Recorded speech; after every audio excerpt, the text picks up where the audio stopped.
నమస్కారం వార్తలకి స్వాగతం నేను పవన్ కుమార్ ముందుగా ఈనాటి ముఖ్యాంశాలు చూద్దాం సంక్షోభ పరిస్థితుల నేపథ్యంలో శ్రీలంక ప్రధాని మహేంద్ర రాజపక్స రాజీనామా హింసాత్మక ఘటనలతో దేశవ్యాప్తంగా కొనసాగుతున్న నిరవధిక కర్ఫ్యూ పశ్చిమ దేశాల విధానాలకు ప్రతిచర్యగానే ఉక్రెయిన్పై సైనిక చర్య విక్టరీ డే పరేడ్లో రష్యా అధ్యక్షుడు వ్లాదిమిర్ పుతిన్ వెల్లడి రాష్ట్రంలోని 8 జిల్లాల్లో కేసీఆర్ న్యూట్రిషన్ కిట్స్ పంపిణీ భూపాలపల్లి జిల్లా పర్యటనలో మంత్రి హరీష్ రావు వెల్లడి ఉమ్మడి పాలమూరు జిల్లాలో 8 లక్షల ఎకరాలకు అదనంగా సాగునీరు నారాయణపేట బహిరంగ సభలో మంత్రి కేటీఆర్ వెల్లడి సురక్ష జీవన జ్యోతి అటల్ పెన్షన్ పథకాలకు 7 ఏళ్లు పౌరుల సంక్షేమానికి అంకితమైన సామాజిక భద్రతా పథకాలు వార్తల్లోని వివరాలు చూస్తే శ్రీలంక ప్రధానమంత్రి మహేంద్ర రాజపక్స రాజీనామా చేశారు. దేశంలో సంక్షోభ పరిస్థితుల నేపథ్యంలో ఆయన రాజీనామా చేయడం ప్రాధాన్యం సంతరించుకుంది.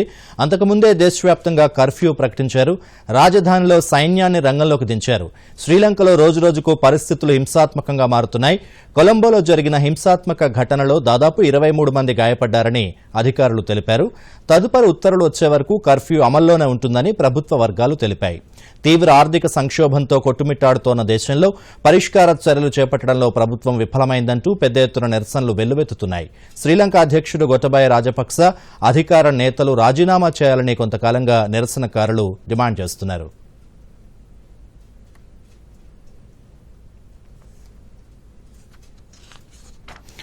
ప్రధానమంత్రి నరేంద్ర మోదీ ప్రభుత్వం కృషి వల్లే అస్సోంలో శాంతి నెలకొందని కేంద్ర హోంమంత్రి అమిత్ షా అన్నారు. గత 7 ఏళ్లలో 9,000 మందికి పైగా తీవ్రవాదులు ఆయుధాలు వదిలి జనజీవన స్రవంతిలోకి వచ్చారన్నారు.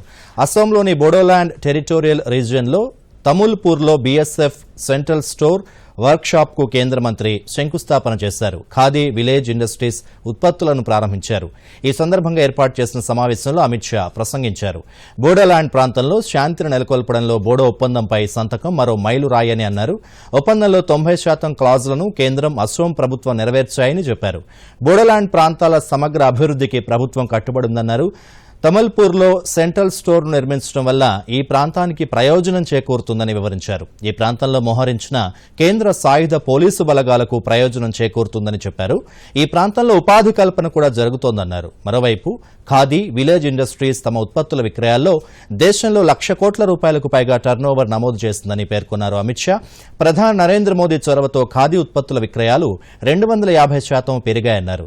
దేశవ్యాప్తంగా భద్రతా దళాల క్యాంటీన్లలో ఖాదీ ఉత్పత్తులను దశలవారీగా అందుబాటులో ఉంచుతామని అమిత్ షా తెలిపారు.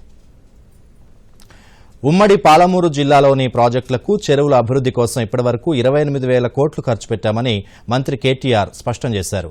కల్వకుర్తి నెట్టెంపాడు భీమా పాలమూరు రంగారెడ్డి ఎత్తిపోతల పథకంతో పాటు ఉమ్మడి జిల్లాలోని చెరువులను నింపడానికి చర్యలు చేపట్టామన్నారు.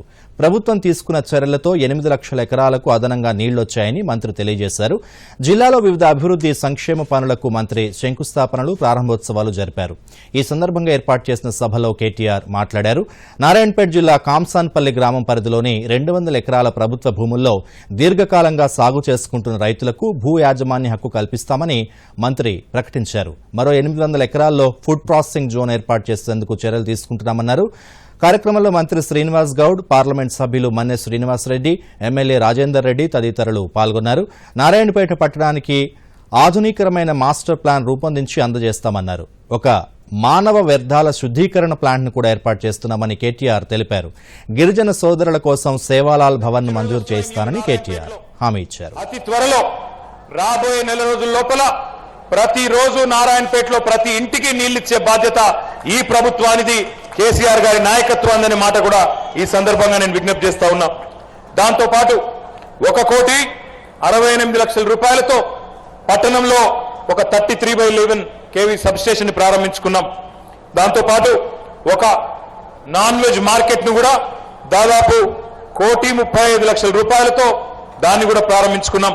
ఇక్కడ ఉన్న సరాఫ్ మార్కెట్ ఏదైతే ఉన్నదో బంగారం నగల వ్యాపారానికి ఏదైతే ఫేమస్ మార్కెట్ ఉన్నదో దాన్నంతటినీ కూడా ఆధునీకరిస్తూ కొత్తగా ఒక గోల్డ్ సూక్ ను కూడా 20 కోట్ల రూపాయలతో ఈ రోజే శంకుస్థాపన చేసుకున్నాం.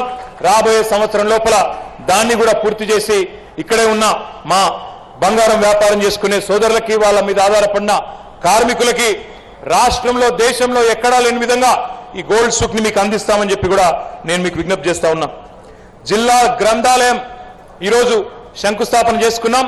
2 కోట్ల రూపాయలతో కొత్తగా ఒక గ్రంథాలయాన్ని మన పిల్లల కోసం, యువకుల కోసం, యువతుల కోసం ఏర్పాటు చేస్తా ఉన్నాం.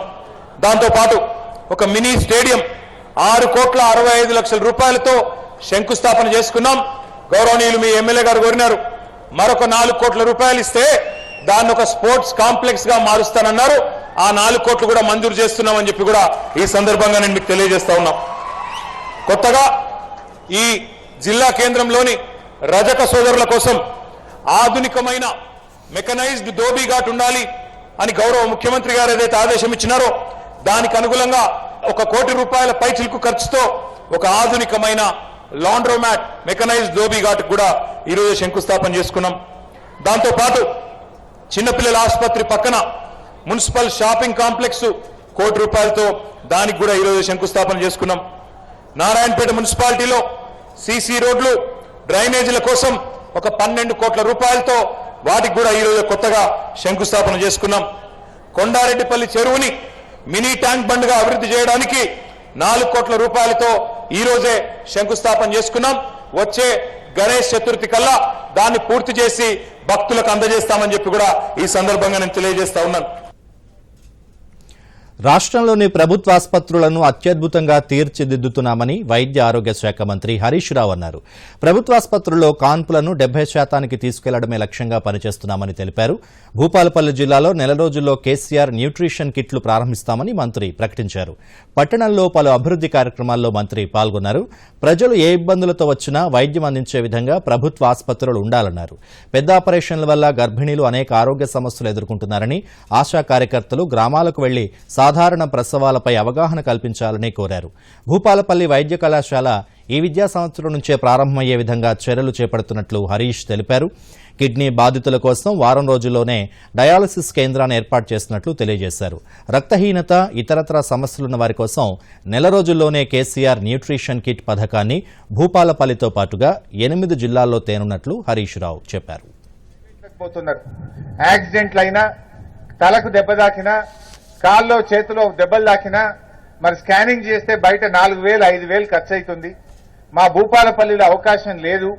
వరంగల్ దాకా పోవాలంటే ప్రజలు ఇబ్బంది పడుతున్నారు. ఒక సిటీ స్కాన్ మిషన్ కూడా భూపాలపల్లికి శాంక్షన్ చేయమన్నారు. వారి కోరిక మేరకు వెంటనే ఒక సిటీ స్కాన్ మిషన్ కూడా మీకు మంజూరు చేస్తాం. వారు అన్నారెడ్డి అన్న, మా ఏఎన్ఎంలు ఊర్లల్లా కిరాయి భవనాలు లేక ప్రజలకు సేవలు దొరుకుతలేవు. ఎక్కడికక్కడ వాళ్ళకి మేము జాగా ఇస్తాం, ఒక్కొక్క భవనానికి 20 లక్షల చొప్పున డబ్బులు కావాలని అడుగుతున్నాడు. సో రమణారెడ్డి గారి కోరిక మేరకు ఒక 40 ఏఎన్ఎం సబ్ సెంటర్ బిల్డింగ్లకు 8 కోట్ల రూపాయలు కూడా వెంటనే మంజూరు చేస్తాం. సరే, మీరు అడిగినవన్నీ తెస్తున్నాం. ఎందుకు? పేద ప్రజలు ప్రైవేట్లకు పోవద్దు, మీరు డబ్బులు ఖర్చు పెట్టుకోవద్దు, మీకు మంచి వైద్యం అందుబాటులో ఉండాలి. హనుమకొండ దాకా పోయే పరిస్థితి, వరంగల్ దాకా పోయే పరిస్థితి, ఎంజీఎం దాకా పోయే పరిస్థితి లేకుండా ఇక్కడే మీకు సౌకర్యాలు పెంచే ప్రయత్నం చేస్తున్నాం. గత 75 ఏళ్లలో టీఆర్ఎస్ ప్రభుత్వం రాకముందు, తెలంగాణ రాకముందు భూపాలపల్లిలో ఉత్త పిహెచ్సి ఉండే. ఇలా పిహెచ్సి నుంచి మెడికల్ కాలేజీకి ఇలా భూపాలపల్లి పెరిగిందంటే అది కేసీఆర్ గారి వల్ల, టీఆర్ఎస్ ప్రభుత్వం వల్ల అని చెప్పి నేను మనవి చేస్తా ఉన్నా. ఎక్కడ పిహెచ్సి, ఎక్కడ మెడికల్ కాలేజీ? పిహెచ్సి అంటే ఉండేది 10 పడకలు, మెడికల్ కాలేజీ అంటే ఉండేది 650 పడకల ఆసుపత్రి ఉంటుంది.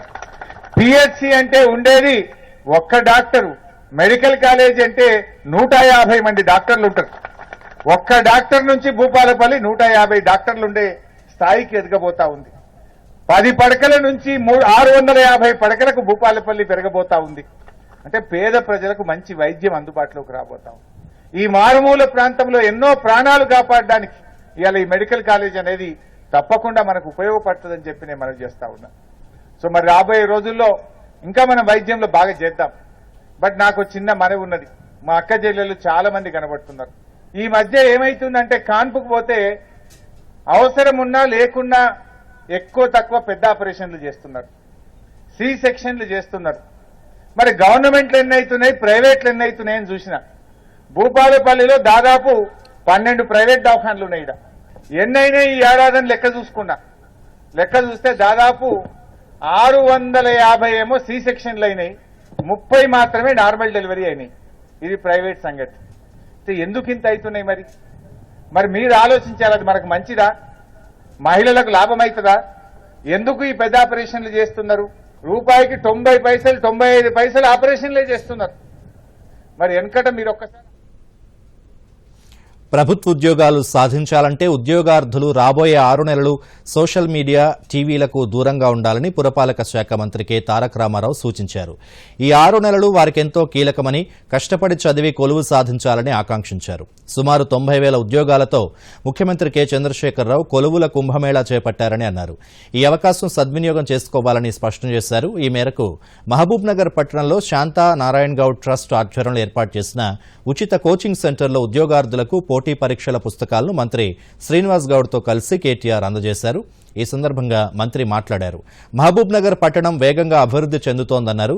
మంత్రి శ్రీనివాస్ గౌడ్ విజ్ఞప్తి మేరకు పట్టణానికి అవసరమైన నిధులను మున్సిపల్ శాఖ ద్వారా మంజూరు చేస్తామని చెప్పారు. మా అభివృద్ధికి తప్పకుండా మున్సిపల్ శాఖ నుంచి కూడా డబ్బులు ఇవ్వాలని వారు కోరినారు. తప్పకుండా మంజూరు చేసే బాధ్యత నాది.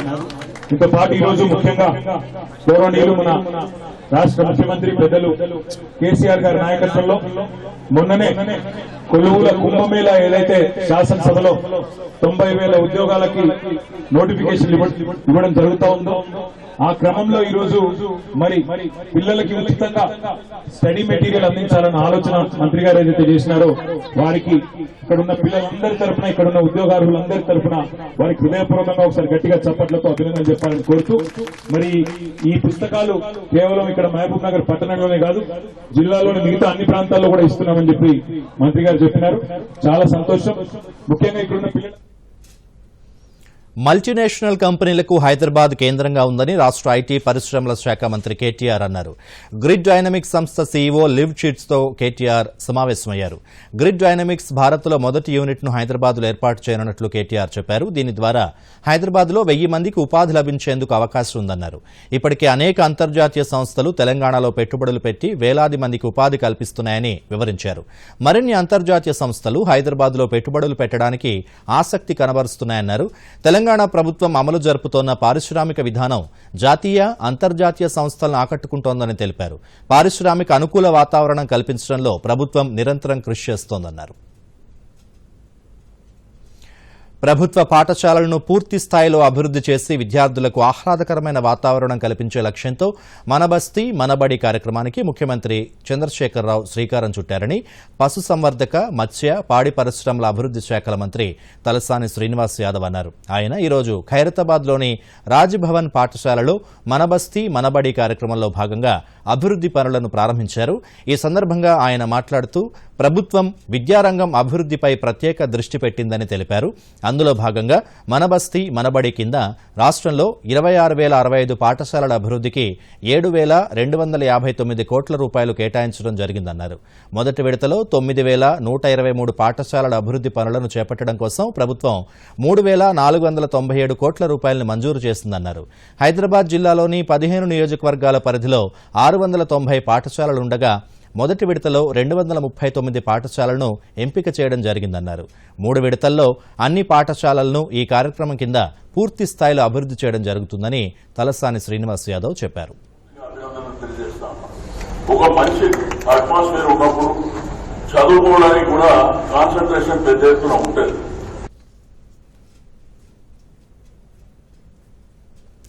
పశ్చిమ దేశాల విధానాలకు ప్రతిచర్యగానే యుక్రెయిన్లో ప్రత్యేక సైనిక చర్య చేపట్టామని రష్యా అధ్యక్షుడు వ్లాదిమిర్ పుతిన్ అన్నారు.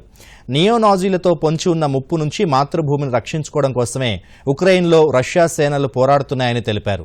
రెండో ప్రపంచ యుద్ధంలో నాజీ జర్మనీ ఓటమికి గుర్తుగా రష్యాలో ఏటా మే 9న విక్టరీ డే పేరుతో భారీగా ఉత్సవాలు నిర్వహిస్తుంటారు. ఈ ఏడాది కూడా మాస్కోలోని రెడ్ స్క్వేర్ వద్ద పరేడ్ను చేపట్టారు. ఈ సందర్భంగా పుతిన్ ప్రసంగిస్తూ ఉక్రెయిన్లో రష్యా చర్యను రెండో ప్రపంచ యుద్ధంలో సోవియట్ పోరాటంతో పోల్చారు. ఉక్రెయిన్ సమగ్రత, భద్రతను కాపాడేందుకు రష్యా బలగాలు అక్కడ పోరాడుతున్నాయని పుతిన్ చెప్పుకొచ్చారు. ఈ సందర్భంగా యుద్ధంలో ప్రాణాలు కోల్పోయిన రష్యన్ సైనికులకు పుతిన్ నివాళులర్పించారు.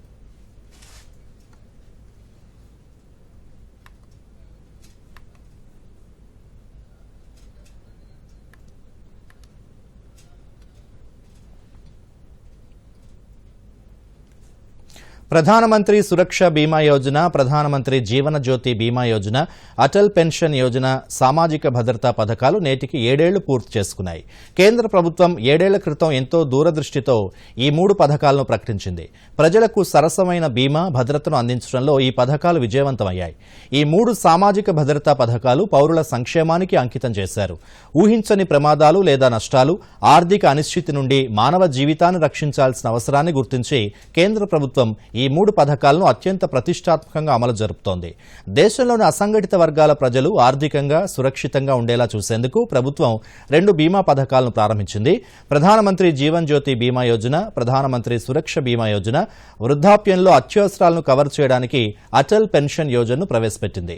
ప్రధానమంత్రి జీవన్ జ్యోతి బీమా యోజన, ప్రధానమంత్రి సురక్ష బీమా యోజన ప్రజలకు తక్కువ ఖర్చుతో కూడిన జీవిత బీమా లేదా ప్రమాద బీమా సౌకర్యాన్ని అందజేస్తుండగా అటల్ పెన్షన్ యోజన వృద్ధాప్యంలో సాధారణ పెన్షన్ పొందడానికి ప్రస్తుతం పొదుపు చేసే అవకాశాన్ని కల్పిస్తోంది.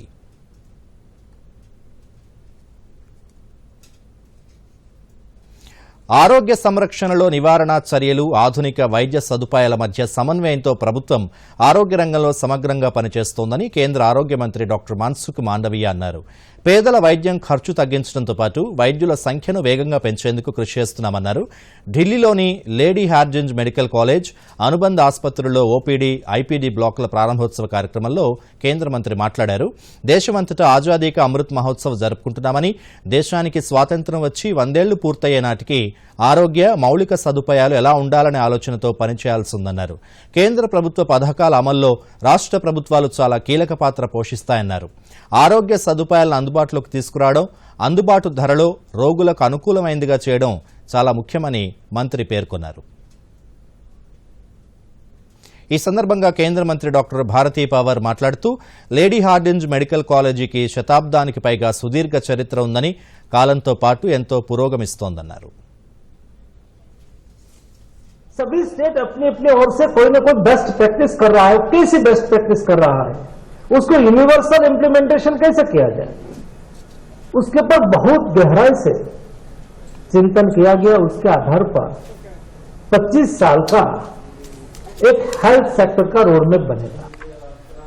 मोदी गवर्नमेंट की एक यही विशेषता है कि हम जो भी करते हैं वो कभी टोकन नहीं करते हैं, टोटल में हमेशा सोचते हैं. और जब टोटल करते हैं तब एक होलिस्टिक अप्रोच बनाने की आवश्यकता होती है. होलिस्टिक अप्रोच तब बनेगा जब उसके लिए कार्य योजना बनाने की आवश्यकता होती है. और सामान्यतः ऐसा होता था कि कार्य योजना बनती थी लेकिन 5 साल के लिए बनती. मोदी जी ने विचार को बदला और कहा कि ऐसा नहीं, हमें होलिस्टिक सोचना पड़ेगा. लॉन्ग टाइम के लिए हमें कार्य योजना सुनिश्चित करनी होगी. और इसलिए जब हम आजादी का 75 वर्ष मना रहे हैं, आजादी का अमृत महोत्सव मना रहे हैं, तब हमने कार्य एक करना शुरू किया है कि जब देश आजादी का 100 वर्ष मनाएंगे तब देश का हेल्थ इंफ्रास्ट्रक्चर कैसा होना चाहिए, हेल्थ फैसिलिटी कैसी होनी चाहिए.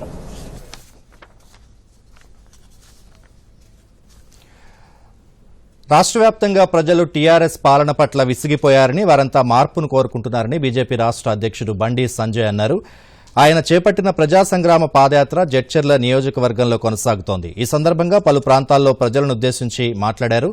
తెలంగాణ ప్రజల ఆకాంక్షలకు విరుద్ధంగా రాష్ట్రంలో పాలన కొనసాగుతోందన్నారు సంజయ్.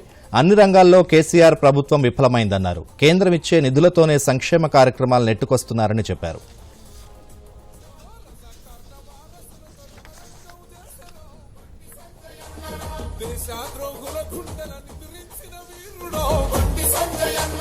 ఉగ్రవాద గుండాల ఉరికించిన తీరుడో ప్రశ్నించే గొంతులకు రక్షణగా ఉండడం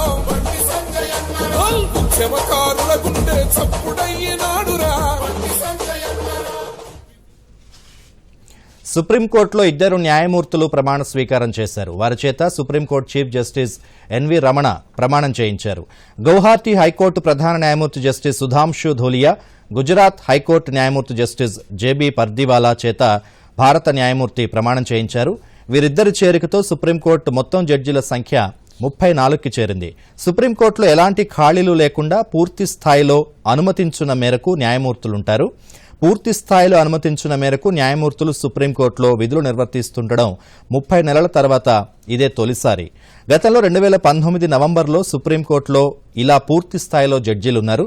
సుప్రీంకోర్టు కొలీజియం సిఫార్సు చేసిన 48 గంటల్లోపే ఆ సిఫార్సులను ఆమోదిస్తూ కేంద్రం నిర్ణయం తీసుకుంది.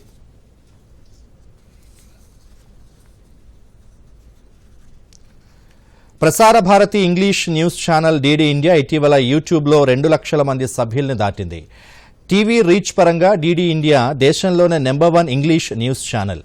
తాజా బార్క్ డేటా ప్రకారం డీడీ ఇండియా 8 మిలియన్ల కంటే ఎక్కువ మంది వీక్షకులను చేరుకుంది. ఇది ఇంగ్లీష్ న్యూస్ శైలిలో అత్యధికం. డీడీ ఇండియా కోసం వీక్షకుల సంఖ్య స్థిరమైన పెరుగుదలను చూసింది. గత 8 వారాల్లో దాదాపు 150% వృద్ధిని నమోదు చేసింది.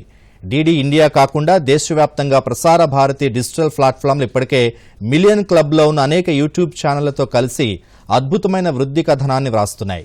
ప్రస్తుతం మొత్తం యూట్యూబ్ సబ్స్క్రిప్షన్ బేస్ 2 కోట్లకు పైగానే ఉంది.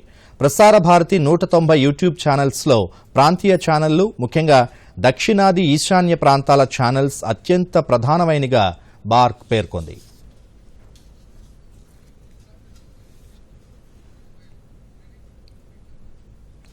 వన్ నేషన్ వన్ స్టాండర్డ్ దిశగా ప్రభుత్వం పనిచేస్తోందని వినియోగదారుల వ్యవహారాలు, ఆహారం, ప్రజా పంపిణీ శాఖ మంత్రి పీయూష్ గోయల్ తెలిపారు. National workshop on legal metrology act 2009లో కేంద్ర మంత్రి ప్రారంభోపన్యాసం చేశారు. భారతీయ ఉత్పత్తుల ఉన్నత ప్రమాణాలతో ఉండాలని మంత్రి ఆకాంక్షించారు. వినియోగదారుల ప్రయోజనాలకు విఘాతం కలగకుండా చూడాల్సిన బాధ్యత ప్రభుత్వాందే అన్నారు.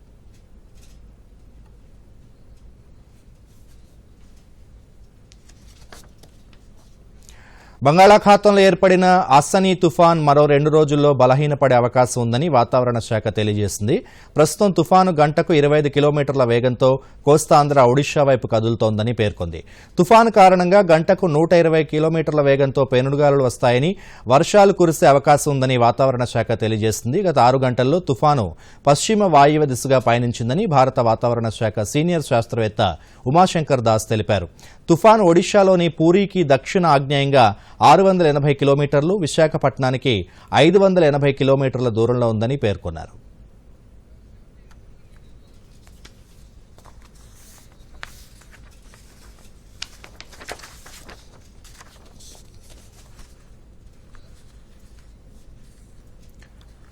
యోగాకు ప్రపంచవ్యాప్తంగా ప్రాచుర్యం కల్పించడంలో ప్రధానమంత్రి నరేంద్ర మోదీ ముఖ్య పాత్ర నిర్వహించారని సమాచార ప్రసార శాఖ సహాయ మంత్రి డాక్టర్ ఎల్ మురుగన్ చెప్పారు. చెన్నై సమీపంలోని మామళ్లపురంలో జరిగిన యోగా ఉత్సవంలో పాల్గొన్నారాయన. శరీరాన్ని, మెదడును రెండింటినీ యోగా ఆరోగ్యంగా ఉంచగలుగుతుందని మురుగన్ తెలిపారు. కేంద్ర మత్స్యశాఖ పరిధిలోని కోస్టల్ ఆక్వాకల్చర్ అథారిటీ, ఢిల్లీలోని మొరార్జీ దేశాయ్ జాతీయ యోగా అధ్యయన సంస్థ సంయుక్తంగా ఏర్పాటు చేసిన ఈ యోగా ఉత్సవంలో కేంద్ర మంత్రి పాల్గొని యోగాసనాలు తిలకించారు.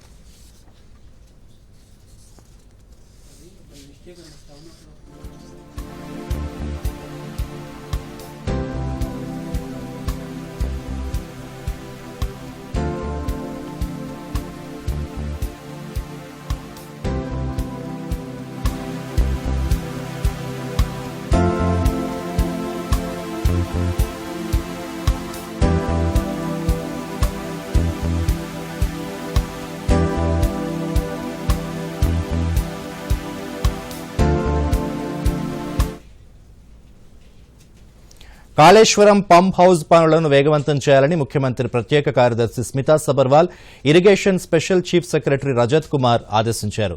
జగిత్యాల జిల్లా వెల్గటూరు, పెగడపల్లి మండలం నామాపూర్ గ్రామాల్లో పంప్ హౌస్ పనులను స్మితా సబర్వాల్, రజత్ కుమార్ పరిశీలించారు. పనుల పురోగతిపై కలెక్టర్, ఇరిగేషన్ అధికారులతో సమీక్ష నిర్వహించారు. ఈ సందర్భంగా స్మితా సబర్వాల్ మాట్లాడుతూ పనులు మందకొడిగా సాగుతున్నాయని, నిర్దేశించిన సమయంలో పనులు పూర్తి చేసేందుకు చర్యలు చేపట్టాలని సూచించారు. పనుల పురోగతి, నాణ్యతా ప్రమాణాలను నివేదిక రూపంలో అందించాలని అధికారులను ఆదేశించారు. పనుల నాణ్యతలో రాజీ పడొద్దని, సకాలంలో పూర్తి చేసేందుకు ప్రణాళిక రూపొందించుకోవాలని చెప్పారు. Irrigation special chief secretary Rajat Kumar మాట్లాడుతూ నిర్దేశించిన సమయంలోగా పనులు పూర్తి చేయాలని, పనులకు సంబంధించి అదనపు నిధులు మంజూరుకి కృషి చేస్తానని హామీ ఇచ్చారు. సమాజంలోని ప్రతి ఒక్కరిలో దేశభక్తి, జాతీయత భావాన్ని పెంపొందించడమే లక్ష్యంగా హైదరాబాద్కు చెందిన జర్నలిస్టుల బృందం ముందడుగు వేసింది. సీనియర్ జర్నలిస్ట్ నేలంటి మధు నేతృత్వంలోని యువ జర్నలిస్టుల బృందం జమ్మికుంటలో కొనసాగుతోన్న నిత్య జనగణమనను స్ఫూర్తిగా తీసుకుని హైదరాబాద్లోనూ దాన్ని నిర్వహించేందుకు స్వచ్ఛందంగా ముందుకొచ్చింది. అందులో భాగంగా మల్లాడి క్రాంతి సారథ్యంలో జమ్మికుంట నుంచి ప్రారంభమైన జనగణమన యాత్ర నల్లకుంటలోని ఫీవర్ హాస్పిటల్ చౌరస్తాలో ముగిసింది. ఈ యాత్రలో లీడర్స్ ఫర్ సేవ సంస్థ సభ్యులు నేలంటి మధు, మల్లాడి క్రాంతి, నూతి శ్రీకాంత్, జూకంటి ప్రశాంత్, సర్వు అశోక్, మాదాసు సాయి ఆనంద్, కోటగిరి చందు, నల్ల ప్రవీణ్, మహేందర్ తదితరులు ఈ కార్యక్రమంలో పాల్గొన్నారు. 18 సెంటర్లోనూ నడుస్తుంది, ఇప్పటి వరకు కూడా నడుస్తుంది. సో దీన్ని మోటివేట్ చేసుకొని భారతదేశంలో అందరూ ఇలాంటి కార్యక్రమాన్ని నిర్వహించాలనే ఒక ఉద్దేశంతో నల్లకుంట రెసిడెంట్స్ హైదరాబాద్ నుంచి వచ్చిన మిత్రులందరికీ జమ్మికుంట తరఫున మేము ఒక జెండాను ప్రజెంట్ చేస్తూ నిత్య జనగణమన సక్సెస్ఫుల్గా జరగాలని. ఢిల్లీలోని షాహీన్బాగ్ ప్రాంతంలో దక్షిణ ఢిల్లీ మున్సిపల్ కార్పొరేషన్ చేపట్టిన కూల్చివేత కార్యక్రమాన్ని సవాల్ చేస్తూ కమ్యూనిస్ట్ పార్టీ ఆఫ్ ఇండియా దాఖలు చేసిన పిటిషన్ను స్వీకరించేందుకు సుప్రీంకోర్టు నిరాకరించింది. రాజకీయ పార్టీ ఆదేశాల మేరకు జోక్యం చేసుకోలేమని న్యాయమూర్తులు ఎల్ నాగేశ్వరరావు, జస్టిస్ బీఆర్ గవాయల్తో కూడిన ధర్మాసనం పేర్కొంది. బాధిత వ్యక్తులు ఢిల్లీ హైకోర్టును ఆశ్రయించాలని ధర్మాసనం కోరింది. ముందస్తు నోటీసుతో చట్టం, లేఖ ద్వారా అటువంటి కార్యకలాపాలను ఎందుకు చేపట్టకూడదని డిమాండ్ చేస్తూ బెంచ్ పౌర సంస్థను ప్రశ్నించింది. విక్టరీ డే సందర్భంగా ఉక్రెయిన్ అధ్యక్షుడు వొలోదిమిర్ జెలెన్స్కీ ఉద్వేగపూరితంగా ప్రసంగించారు. చెడు మళ్లీ తిరిగి వచ్చిందంటూ యుక్రెయిన్పై రష్యా దురాక్రమణ ఉద్దేశించి ఆవేదన చెందారు. కొత్త రూపం ధరించి కొత్త నినాదాల వల్లే వేస్తూ చెడు మళ్లీ తిరిగి వచ్చిందని వ్యాఖ్యానించారు. అనైతిక చర్యలకు దిగిన వారెవరూ తప్పించుకోలేరన్నారు. ఇప్పుడు జరుగుతోన్న యుద్దంలో ఉక్రెయిన్ దాని మిత్ర రాజ్యాలదే గెలుపు అని పేర్కొన్నారు. తామెవ్వరం రెమంకర్లో దాక్కోలేదంటూ జెలెన్స్కీ వ్యాఖ్యలు చేశారు.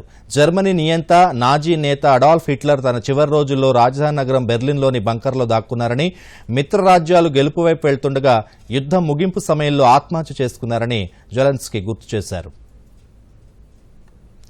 సింగరేణిలో బొగ్గును ఉత్పత్తి చేస్తూ దేశానికి ఆదర్శంగా నిలుస్తోన్న రామగుండం సింగరేణి సంస్థ పునరుత్పాదక ఇంధన వనరులను వినియోగించుకుని విద్యుత్ను ఉత్పత్తి చేసే విధంగా అడుగులు వేస్తోంది. దీనిలో భాగంగా థర్మల్ విద్యుత్కు ప్రత్యామ్నాయంగా 50 మెగావాట్ల సౌర విద్యుత్ ఉత్పత్తి చేస్తూ పర్యావరణ పరిరక్షణలో తమ వంతు పాత్ర పోషిస్తోంది. మరిన్ని వివరాలు. పెద్దపల్లి జిల్లా రామగుండం రీజియన్ అధికారులు బొగ్గు ఉత్పత్తి చేయడంలో దేశంలో అందరి దృష్టిని ఆకర్షిస్తూ మరోపక్క థర్మల్ కేంద్రాల ద్వారా విద్యుత్తుని ఉత్పత్తి చేస్తున్నారు. పర్యావరణాన్ని పరిరక్షించడంతో పాటు పునరుత్పాదక ఇంధన వనరులపై అధికారులు ప్రత్యేక దృష్టి సారించారు. దీనిలో భాగంగా సింగరేణిలో మొదటి దశలో 300 మెగావాట్ల సౌర విద్యుత్తును ఉత్పత్తి చేయాలని లక్ష్యం నిర్ణయించుకున్నారు. 129 మెగావాట్ల సౌర విద్యుత్ ఉత్పాదన పనులను బీహెచ్ఈఎల్కి అప్పగించగా అవి ప్రస్తుతం చురుకుగా కొనసాగుతున్నాయి. దీనిలో భాగంగా రామగుండం RG3లో 50 మెగావాట్ల సౌర విద్యుత్ ప్లాంటు ఏర్పాటు చేశారు. 2019 మార్చిలో సౌర విద్యుత్ నిర్మాణ పనులు ప్రారంభం కాగా 2020 నవంబర్లో సోలార్ ప్లేట్స్ నిర్మాణ పనులు పూర్తయిన చోట సౌర విద్యుత్ ఉత్పత్తి చేయడం ప్రారంభించారు. ఇలా 2021 డిసెంబర్ నాటికి దాదాపు 250 ఎకరాల సువిశాల స్థలంలో 4167 టేబుల్స్ ఏర్పాటు చేసి పూర్తి స్థాయిలో విద్యుత్ ఉత్పాదనకు అధికారులు సిద్ధం చేశారు. ఈ ప్లాంట్ నిర్మాణం కోసం SCCL సంస్థ 226 కోట్ల నిధులు వెచ్చించారు. ప్రతిరోజు 2,50,000 యూనిట్స్ విద్యుదుత్పత్తి సామర్థ్యం లక్ష్యం కాగా ప్రస్తుతం 1,60,000 యూనిట్స్ సౌర విద్యుత్ ఉత్పత్తి అవుతోంది. రానున్న రోజుల్లో పూర్తి స్థాయిలో సోలార్ విద్యుత్తును ఉత్పత్తి చేయనున్నట్లు సింగరేణి సంస్థ additional general manager Palaparthi Elisha దూరదర్శన్కు తెలిపారు. 129 మెగావాట్ని BHELకి ఇవ్వడం జరిగింది. అందులో 50 మెగావాట్ RG3 ఏరియా. ఈ 50 మెగావాట్ ప్లాంటు 2019 నవంబర్లో మొదటిగా దీన్ని ఒక కొంత జనరేషను సింక్రనైజ్ చేయడం జరిగింది. ఈ టోటల్ 50 మెగావాట్ డిసెంబర్ 31, 2021లో కంప్లీట్ చేశాము. సంస్థ ఉద్యోగులు, సిబ్బంది ప్రతిరోజు సాంకేతిక పర్యవేక్షణ చేస్తూ రోజు ఎంత విద్యుత్ ఉత్పత్తి వస్తుంది వంటి అంశాలతో పాటు ఇతర సమస్యలు వచ్చినా గుర్తించి సరిచేస్తున్నారు. ఈ నెల చివరి నాటికి పూర్తి స్థాయిలో అంటే 250,000 యూనిట్స్ ను ఉత్పత్తి చేరున్నట్లు బీహెచ్ఈఎల్ సాంకేతిక ఇంజనీర్ అవినాష్ సాహు తెలిపారు. రామగుండంలోని పారిశ్రామిక అవసరాలకు 6 లక్షల యూనిట్స్, గృహ అవసరాలకు 2 లక్షల యూనిట్స్ కరెంటు అవసరం కాగా ఇప్పటికే ఎన్పీడీసీఎల్ విద్యుత్ సంస్థకు ప్రతి నెల 14 కోట్లు కరెంటు బిల్లు రూపేణా చెల్లించడం జరుగుతోంది. ఈ సోలార్ విద్యుత్ అందుబాటులోకి రావడంతో ఇప్పుడు 2 కోట్లు ఆదా అయినట్లు, రానున్న రోజుల్లో పూర్తి స్థాయిలో సోలార్ విద్యుత్ అందుబాటులోకి వస్తే మరో 2 కోట్లు అంటే మొత్తం 4 కోట్ల రూపాయలు ఆదా అవబోతోందని సంస్థ అధికారులు తెలిపారు. 50 మెగావాట్ల సోలార్ విద్యుత్ ఉత్పత్తి చేస్తూ రామగుండం అవసరాలను తీర్చడమే కాకుండా మిగతా సంస్థలకు ఆదర్శంగా నిలుస్తుంది. పెద్దపల్లి జిల్లా నుండి హనుమాన్ల సంపత్ కుమార్, దూరదర్శన్ న్యూస్. వార్తలు ముగించే ముందు ముఖ్యాంశాలు మరోసారి. దూరదర్శన్ యాదగిరి వార్తలను ఇప్పుడు సోషల్ మీడియాలో కూడా చూడొచ్చు. యూట్యూబ్ అయితే డీడీ న్యూస్ తెలంగాణ, ట్విట్టర్ అయితే DD news Telangana @DD Yadagiri news, మరి ఫేస్బుక్ అయితే డీడీ న్యూస్ తెలంగాణలో చూసి సబ్స్క్రైబ్ చేసి లైక్ చేయండి, షేర్ చేయండి. సంక్షోభ పరిస్థితుల నేపథ్యంలో శ్రీలంక ప్రధాని మహేంద రాజపక్స రాజీనామా, హింసాత్మక ఘటనలతో దేశవ్యాప్తంగా కొనసాగుతున్న నిరవధిక కర్ఫ్యూ. పశ్చిమ దేశాల విధానాలకు ప్రతిచర్యగానే ఉక్రెయిన్పై సైనిక చర్య, విక్టరీ డే పరేడ్లో రష్యా అధ్యక్షుడు వ్లాదిమిర్ పుతిన్ వెల్లడి. రాష్ట్రంలోని 8 జిల్లాల్లో కేసీఆర్ న్యూట్రిషన్ కిట్స్ పంపిణీ, భూపాలపల్లి జిల్లా పర్యటనలో మంత్రి హరీష్ రావు వెల్లడి. ఉమ్మడి పాలమూరు జిల్లాలో 8 లక్షల ఎకరాలకు అదనంగా సాగునీరు, నారాయణపేట బహిరంగ సభలో మంత్రి కేటీఆర్ వెల్లడి. సురక్ష, జీవన జ్యోతి, అటల్ పెన్షన్